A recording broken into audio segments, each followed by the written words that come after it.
Hi hello ನಮಸ್ತೆ ಎಲ್ಲ ಹೇಗಿದ್ದೀರಾ? ನೀವೆಲ್ಲ ತುಂಬ ಚೆನ್ನಾಗಿದ್ದೀರಾ ಅಂತ ನಾನು ಭಾವಿಸ್ತೀನಿ. ವೆಲ್ಕಮ್ ಬ್ಯಾಕ್ ಟು ಗೃಹಿಣಿಯ ಕಲಿಕೆ. ಫ್ರೆಂಡ್ಸ್, ಇದನ್ನು ನಾನು ರಾಮಫಲದ ಬಗ್ಗೆ ಕಂಪ್ಲೀಟಾಗಿ ಮಾಹಿತಿಯನ್ನು ಕೊಡ್ತೀನಿ. ನಾವು ಸೇವಿಸುವ ಅನೇಕ ಹಣ್ಣುಗಳು ಮತ್ತು ತರಕಾರಿಗಳು ನಮ್ಮ ಅನೇಕ ಕಾಯಿಲೆಗಳನ್ನು ತೆಗೆದುಹಾಕಲು ಸಹಾಯವನ್ನು ಮಾಡುತ್ತೆ. ಅಂತಹ ಹಣ್ಣುಗಳಲ್ಲಿ ರಾಮಫಲ ಒಂದು ಕೂಡ ಅಂತ ಹೇಳ್ಬೋದು.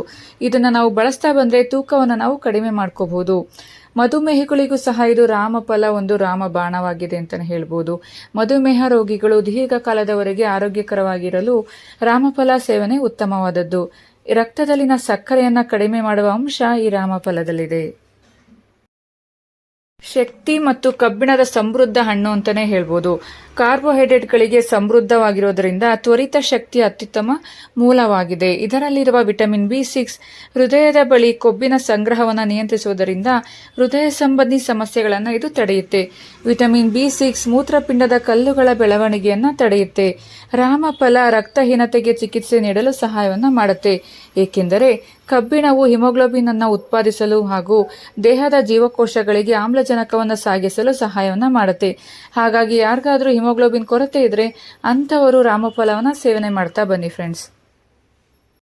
ಕೂದಲು ಉದುರುವಿಕೆ ಹಾಗೂ ಮೊಡವೆಗಳ ಸಮಸ್ಯೆಗೆ ರಾಮಫಲ. ಆಗಾಗ ಮೊಡವೆಗಳ ಸಮಸ್ಯೆ ಕಾಡುತ್ತಿದ್ದರೆ ನೀವು ರಾಮಫಲವನ್ನು ಸೇವಿಸುವುದು ತುಂಬಾನೇ ಅಗತ್ಯವಾಗಿದೆ.